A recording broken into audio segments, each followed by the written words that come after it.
அனைவருக்கும் வணக்கம். நான் தமிழரசி பாலமுருகன். இந்த பதிவில் நம்ம பார்க்க போறது வரக்கூடிய வெள்ளிக்கிழமை 1/5/2026 மே மாதத்தோட முதல் நாள் சித்ரா பௌர்ணமி.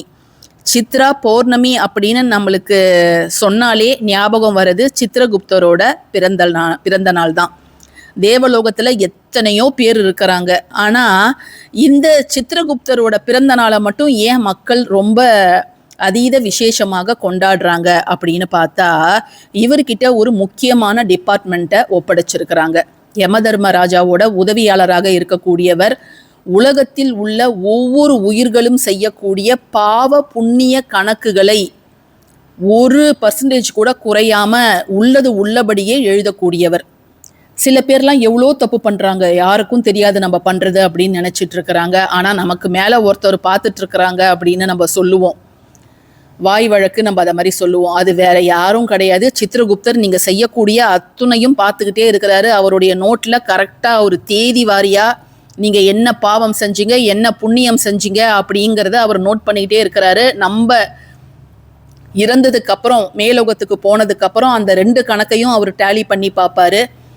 பாவங்கள் அதிகமாக இருந்ததுன்னா அவங்க ஃபர்ஸ்ட் சொர்க்கத்துக்கு போய் கொஞ்ச நாள் அனுபவிச்சுட்டு, நல்லவற்றை அனுபவிச்சுட்டு பெர்மனண்டா நரகத்துக்கு போயிடுவாங்க.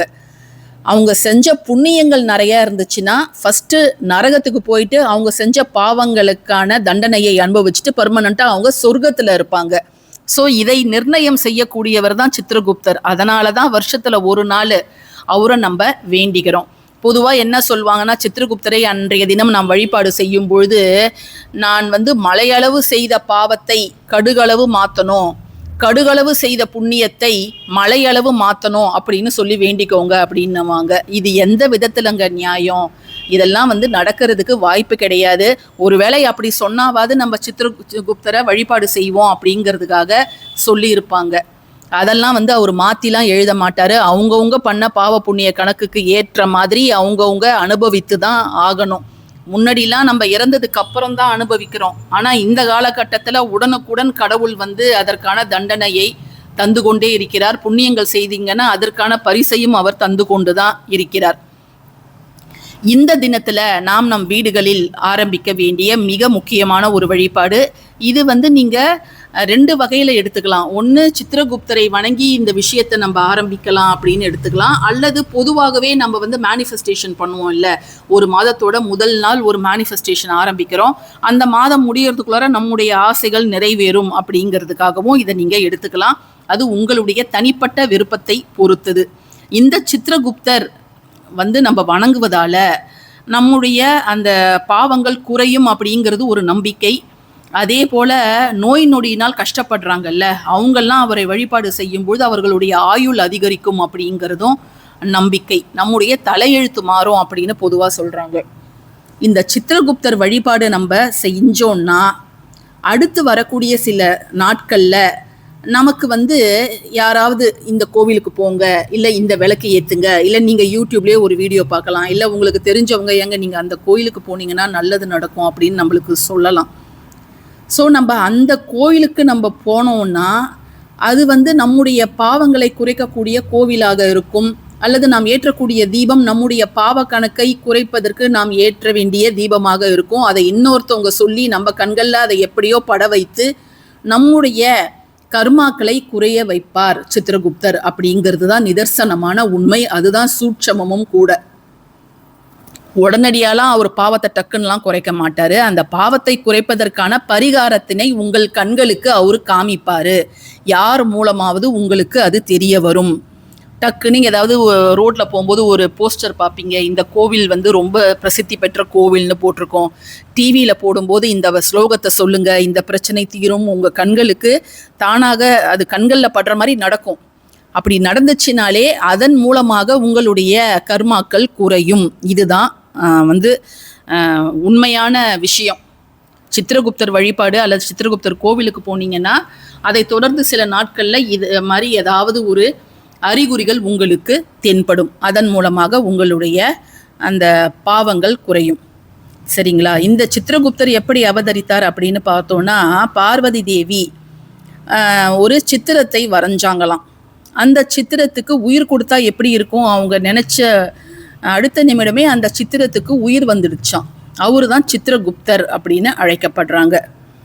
ஸோ அவருங்க சும்மா தீட்டின ஒரு ஓவியம் எப்படி உயிர் பெற்றதோ அதே போலவே நாம் அன்றைய தினம் நமக்கு என்ன வேண்டுமோ அதை நாம் எழுத்து வடிவில் எழுதும் பொழுது அதுவும் நிச்சயமாக உயிர் பெறும் அப்படிங்கிறது நம்பிக்கை.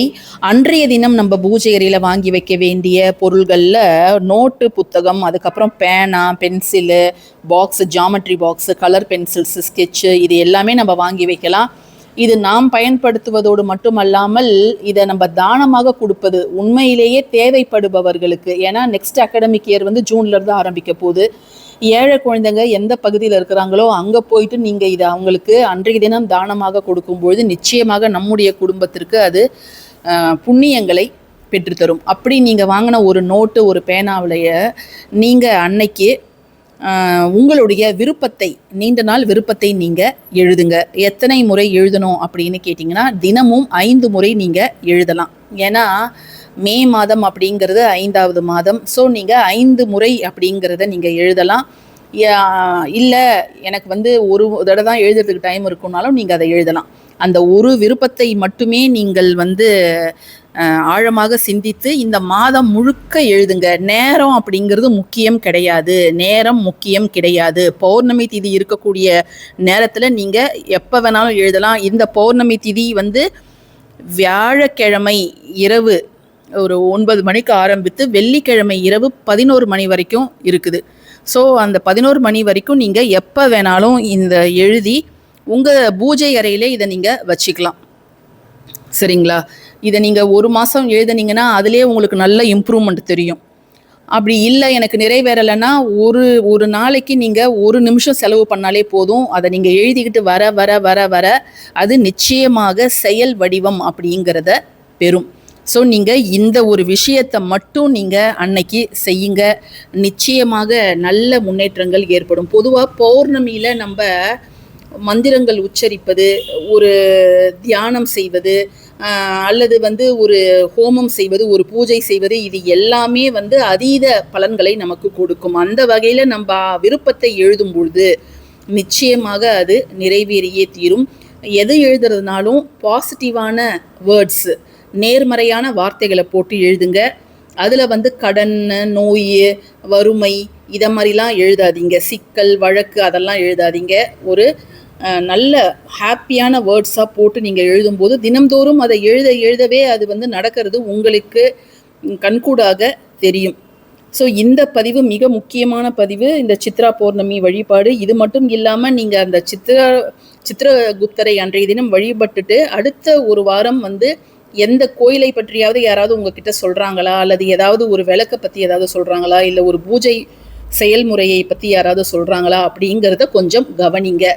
ஏன்னா யார் மூலமாகவாவது உங்களுக்கு நல்ல வழி நிச்சயம் பிறக்குங்க. பதிவு பிடிச்சிருந்ததுன்னா கட்டாயமாக லைக் பண்ணுங்கள், ஷேர் பண்ணுங்கள், நம்ம சேனலுக்கு சப்ஸ்கிரைப் பண்ணுங்கள். தேங்க்யூ ஃபார் வாட்சிங் திஸ் வீடியோ. நன்றி.